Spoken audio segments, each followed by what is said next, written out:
And you also had a look at some of the living accommodation, the sleeping quarters. What were they like? Well, at that particular time, when I seen them getting sort of erected, I never seen a finished product, but they were in a skeleton sort of thing, like studded sort of partition work was going up.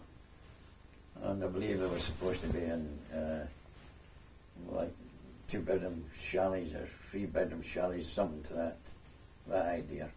But as I say, I never seen a finished product. They were still working on it when I finished there. There was also a pub down there, you were saying. Can you describe what that was like, what it was called, what it looked like? Well, that was along one of the sort of side roads. That was you sort of walked in off the road into it, sort of thing, and the framework was there with a frontage, without any windows in it, like, and the area was sort of getting planned in the inside, and the name was the Rose and Crown.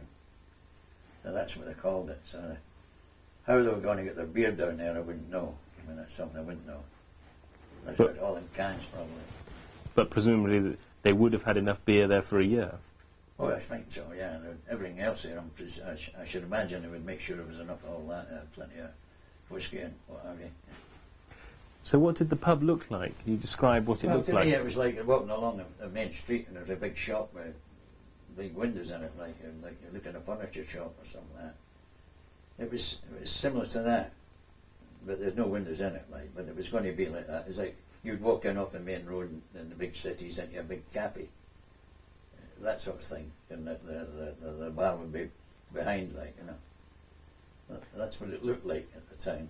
But as I say, I never seen it actually finished, but I could see the outlay. And did they have a sign as well? The sign there was across the top. It read the Rose and Crown. It was on the board, sort of thing, you know. But funny, isn't it? What did you think about that? It must have felt quite strange to see that there. Well, it's strange to see. It was strange to see a lot of things there. But my guy used to say, I wish the Christ they would open it. Then we get a drink, like, you know. So what else was strange there? What else made you feel a bit strange about it? Well, I think what I always felt strange about, how could MD live there for 12 months, you know? Alfred, you know, that made me think, you know, even though that was there, I wouldn't like to stop down there for 12 months. Why? But I don't know. It didn't seem right, you know. You wouldn't see in the sky, you wouldn't have any rain, you wouldn't see sunshine. I mean, I don't know how they could live under like that. I suppose if it was a case of having to do it, if they were going to drop a hydrogen bomb or something like that, then you wouldn't mind staying down there. But other than that, I wouldn't have liked that. It was a strange place, really. Did you find it disturbing? Not to me personally, because I knew I was coming up out of it every night, you know, and so it didn't worry me too much that way. Sometimes it had its good times, especially winter time. You go down there in the morning, it could be snowing up here on the surface. When you woke up at night, it was all gone. So sometimes in the winter, you would never see it, really. So that was a good point.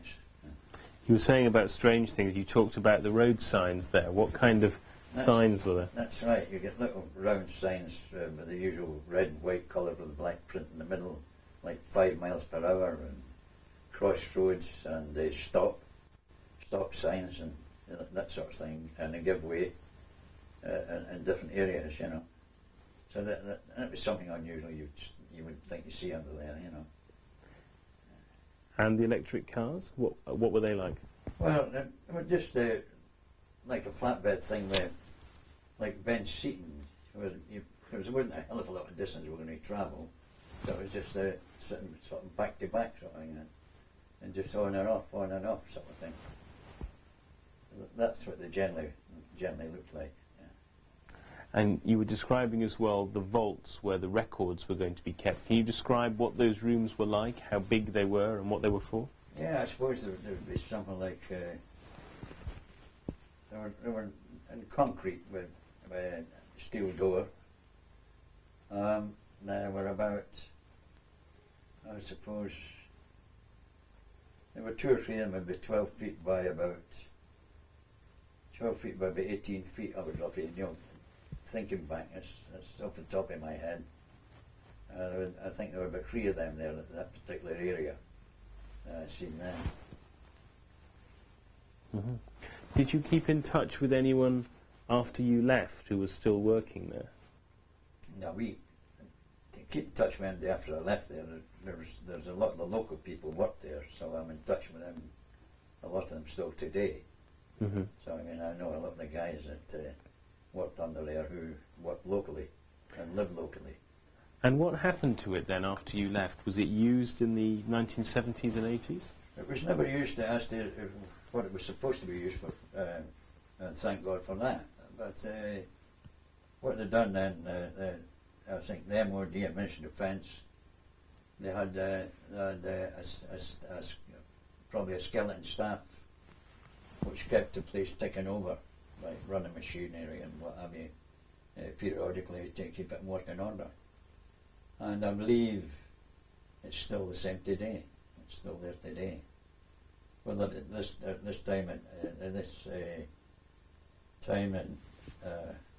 it could be obsolete now. That sort of thing. I don't know. It's such a long while ago. Do you think it was right to create a place like that? Because millions of people would have died in a nuclear war, but then a handful would have survived. Was it right? Well, my personal opinion on that is no. I don't think it was right. No, I think it's wrong. That it's a selection of people should be saved, and the rest can die, if you like to put it that way. But that wasn't the only recent government seat in the country, man. There's others but I wouldn't know where they are, but I know there were others. There's other quarries in the area. But you were building something for your superiors to survive in a war that you wouldn't have survived.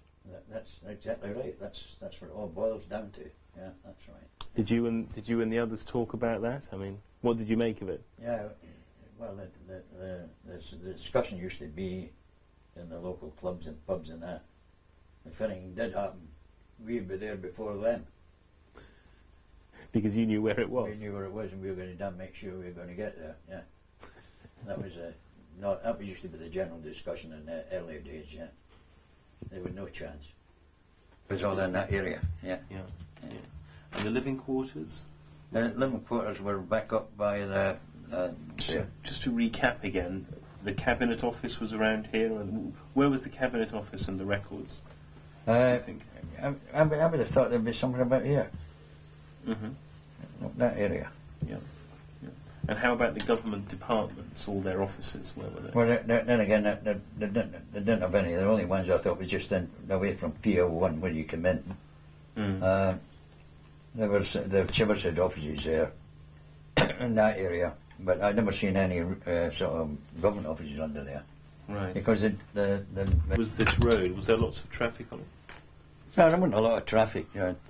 Obviously, there was more traffic when the builders were up and down with their sort of electric dumpers and that.